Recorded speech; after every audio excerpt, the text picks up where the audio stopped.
Wow. Headphone highlights. Hello and welcome back.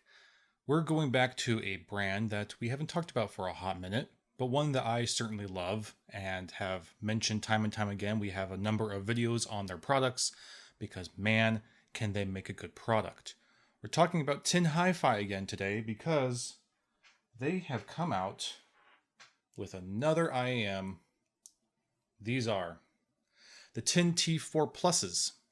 10 T4-Plus, that's the distinction. Yes, there is a 10 T4. This is the 10 T4-Plus. We'll go over what the difference is, if anything, but this is going to be a treat. We'll start out, as always, with the build. There they are in all of their glory. Let's get them all up in here in their big tangled mess, but all the same. Here they are, the TIN T4-Pluses. These are quite beautiful in their own right, and a little bit different, while also similar to a lot of TINHIFI's designs. The shape is very TINHIFI. The quality of the build is very TINHIFI, and by that I mean it's a very good build. It's built very, very well. The machining on these is very impressive. What is standing out, though, is this little section right here, this little brown bit. Believe it or not, this is actually wood. So we have an aluminum chassis here, and then a nice wood backing on the back there. It's very subtle. It's not very gaudy or bright or has lots of grain in it, but it is wood. So that's nice. Otherwise, your chassis is very similar to what we see from a lot of TINHIFI, particularly your TIN T2s and maybe even your TIN T4s. But we'll keep going.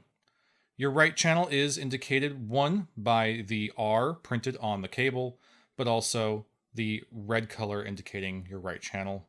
Similarly, your left channel is a clear or gray, clearish gray, with a L printed on the cable. And speaking of the cable it comes with here is, in typical TINHIFI fashion, at least early TINHIFI fashion, this cable is phenomenal. This is an amazing cable. It's a little hard probably to pick up on the camera here, but this cable has this wonderful weave of silver and like a dark brown bronze. It is lovely to look at. It's also very lovely to hold. It's a tight weave. Looks like it's a 4-wire weave here. It's very tight. I can still make it loose if I really wanted to, but look at that. That's lovely. And all the detail to all the termination is just amazing. Look at that. I mean, yeah, it's just a simple 3.5mm, but look at the machining on this. How it kind of stripes down the edge there and slightly tilted to the side. That's lovely. And it feels great. This is solid, robust. This will last a lifetime. Similarly, we go down to the splitter. The splitter has the same design as the 3.5mm termination right there. Look at that. It's the same. That's awesome. It's very simple, small things like this that make detail of your build pop. This is great. We keep going up. Here's a little slider to kind of increase the tension of the cable, and it has this simple little TIN T audio logo on there. But it works wonderfully. Look how smooth this is. Whoop, whoop. It's great. This is great. This is an amazing cable. At the top end of the cable, we do have a slight rubberization right around the ear area so that it does loop around your ear like so. There you go. It is a round ear fit, and the cable just kind of drapes down below your ear. In terms of the cable connection itself, this is a 2-pin connector. So if you really wanted to, you could always replace this with another 2-pin, but this cable's amazing. So, I mean, you're going to be pretty hard pressed to find a cable that's significantly better than this. Man, it's a great cable. Some of the accessories it comes with. because this is pretty cool and interesting, and I've not seen something like this before. We've already shown off the unboxing experience, but here is the box. It's a nice box, space station. I don't really understand the significance of this, but hey, I love the design. It's cool, it's great. But if we pull this out, again, this isn't anything you haven't seen already from the unboxing video, but the texture on the box is fantastic and lovely, and you can hear that. It's a great little texture. When we break it open and remove the foam, this little carrying case, in typical TINHIFI fashion, this little carrying case that it comes with is lovely. Look at this little thing. It's so well made, and it looks elegant and just fantastic. Again, TINHIFI doesn't have to do these things, but they do. I mean, look at this little case. It is real leather.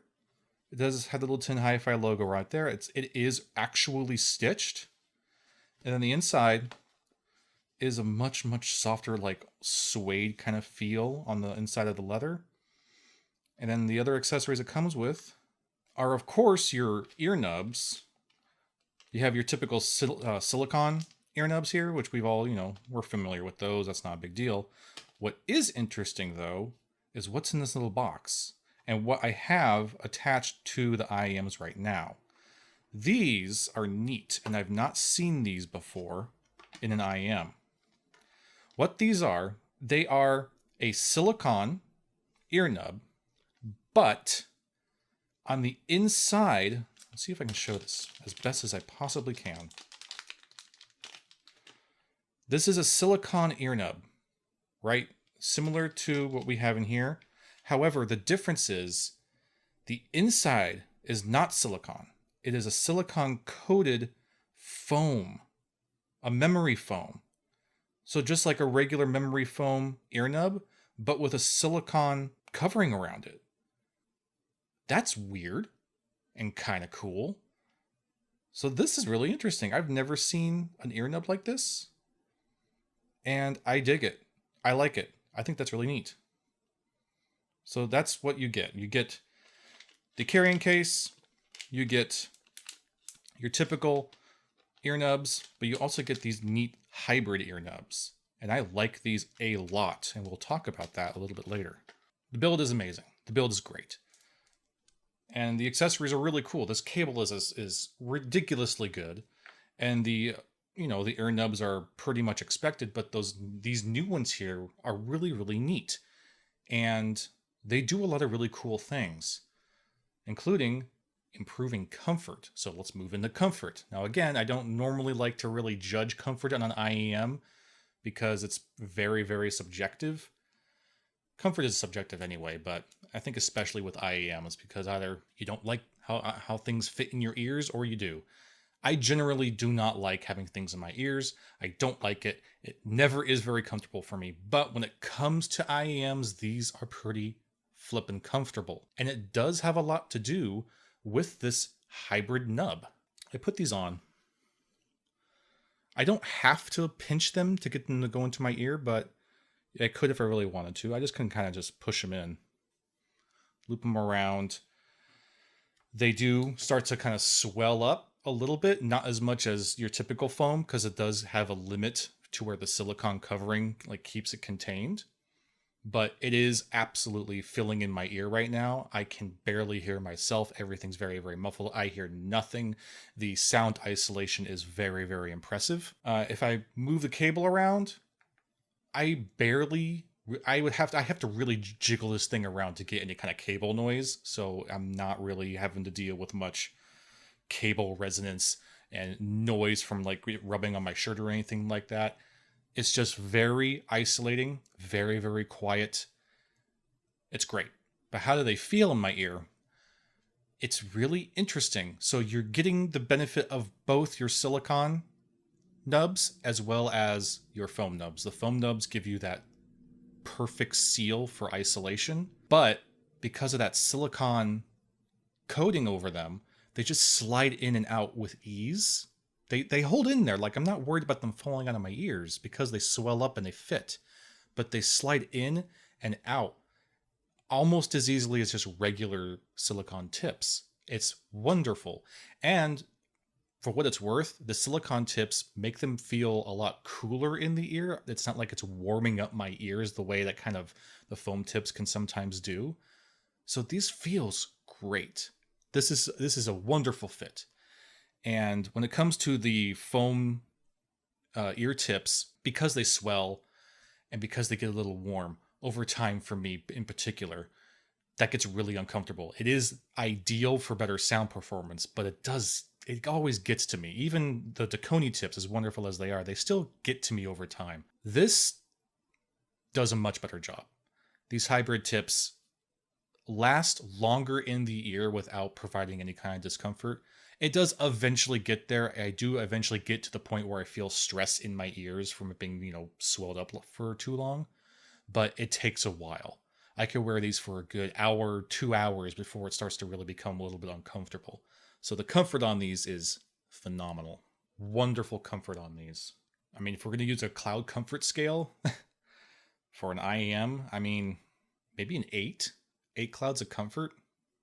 I don't know if we've ever actually used clouds of comfort for IEMs, but if we have, this is an 8 right here. It's really, really good. These feel great in the ear, and that's coming from me, someone who really hates that kind of feel. They're built well, they're very comfortable. The most important question is, how do they sound? I'll come right out of the gate and say that these just might be the best sounding thing TINHIFI's ever made. They sound fantastic. My goodness. How I kind of judged their sound is I went back to other of TINHIFI's stuff. I went to all their other IEMs that I own that I love. The TIN T2. I went with, of course, the TIN T4, its direct kind of competitor. And I also compared them to the TIN P1s, the planars. So before we really talk about how these sound, let's talk about the things that they compete with the most. Primarily the T4s, obviously, but also the P1s, the planar IEMs. And I say that because what these sound like is a combination of the two. They sound like if the T4 and the P1 had a child. That's what these sound like. And that is hopefully getting your attention, because it really, really should. We look at the T4s. The T4s were sub-bass, amazing sub-bass. Very deep, very hard-hitting, very punchy sub-bass, very huge bass extension. But the sub-bass did have a tendency to kind of rumble and bleed a little bit into your mid-range. With the T4-Plus, that rumbling and bleeding is significantly reduced. You're still getting that huge sub-bass. You're still hitting very, very hard and very, very deep and having insane bass extension. But the bass is now cleaner. It is tighter. It is faster. And just way more controlled. It's still wild, right? It's still wild and fun with that huge sub bass, but it's contained. It stays where it should be. Another aspect of the T4s is natural sounding vocals. They tended to get a little bit warm, but they were mostly pretty natural sounding. This is kind of the same situation.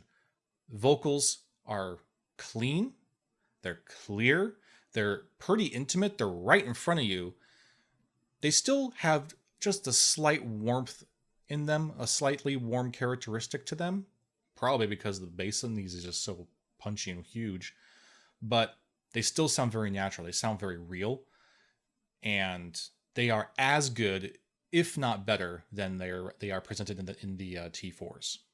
Something that you did kind of have happen with the T4s, though, is that the mid-range was a little bit recessed to allow for more of that bass in your treble range.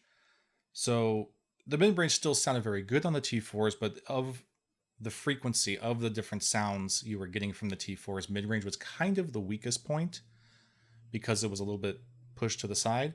Well, the T4-Plus brings that mid-range back. These are very, very mid-range focus. These have as much, if not even potentially more, mid-range forwardness and presence than the P1s. So the mid-range on these is lovely. It is absolutely right there. You're getting lots of detail, lots of dynamics. The dynamics on these are much more improved from the T4s. Instrument separation is fantastic. And the imaging on these is ridiculous. The imaging on these matches that of the P1s, but takes it even a little bit further. These are extremely precise in their imaging. I'm able to pinpoint exactly where things are coming from. It's lovely and wonderful. So I'm talking about the P1s a lot. How do they compare with the P1s? So the P1s, the planar IEMs, they were a very intense, fast, snappy, high tempo, energetic IEM that had very, very good image separation, very good instrument separation, great imaging. But the thing about the P1s and why I love them so much is how incredibly natural and neutral they sounded. They were so amazingly well tuned and controlled. Everything was so perfect. The P1s are incredible. The P1s have just this absolutely lovely evenness throughout. Nothing sounds more elevated anywhere else with the P1s. It's a very neutral IEM, but its presentation and the tuning with the neutrality of them was wonderful. It was exciting, it was fun, but it was natural. It was neutral. So that was what was really nice about the P1s. What's cool about the T4-Pluses is you're getting a lot of those benefits from the P1s. You have a very well-controlled, extremely well-tuned mid-range and treble range with lots of detail and a lot more intimacy and intensity than you do with regular T4s. These edge more to the P1s in terms of intensity and clarity and detail. A lot more detail, a lot more intensity, a lot more speed, and a lot more energy than the T4s. Take the P1 energy, throw it in here. Take the T4 sub bass, throw it in here, but also tighten up that T4 sub bass so that it's really, really clean and really, really clear. And then with IEMs, soundstage is always something that's a little difficult to present. The T4s and the P1s had a fairly similar soundstage. It was a little bit medium range, kind of like here. It wasn't super intense beaming right into your ears. It was a little bit further out. These actually offer a little bit more. Of the TINHIFI IEMs that I own, these have the widest soundstage. You take the T4s, you take the P1s that are about here. The T4-Pluses are more like here. It's great. It's not gigantic soundstage, of course, but it's very, very impressive. And because the imaging is so good, it is an extremely immersive experience. I can't stress enough just how fun these are. They have the fun, dynamic bombasticness of the T4s, but with the more kind of matured, balanced clarity, speed, and intensity of the P1s. It's the best of both worlds. It really is. And because of that, they just might be the best sounding TINHIFI IEMs. They sound phenomenal. I do think that in terms of just kind of raw audio performance, you're probably still going to get a little bit more out of your P1s because they're just so much more natural sounding and so much more neutral. And while, the energy on these is so much freaking fun, it does get, a little warm in there, and it does get a little too punchy if you really want to get super critical about it. So maybe not as much of an analytical and referencing IEM as something like the P1s, but certainly one of the most fun and enjoyable listening experience I've ever had with an IEM. Up there with the T4s, and as comfortable to listen to as the T2s. I mean, the T2s are just, very, very relaxed. These are a lot more intense and offer significantly better resolution, but it's that same kind of situation where it's an IEM that anyone I think could enjoy, except that the T4-Pluses are going to not just make people aren't going to just enjoy the T4-Pluses, they're going to be impressed by them. I sure was, and I think you will be too if you decide to pick them up. They're wonderful little IEMs. I can't recommend them enough.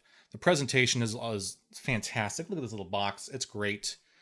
And these little nubs are super cool. I love these IEMs. These might now be one of my favorites, if not my favorite IEM that I own. So good job, TINHIFI. I hope you enjoyed that. As always, there will be links in the description, and I will be seeing you again very, very soon. Thank you and have a wonderful day.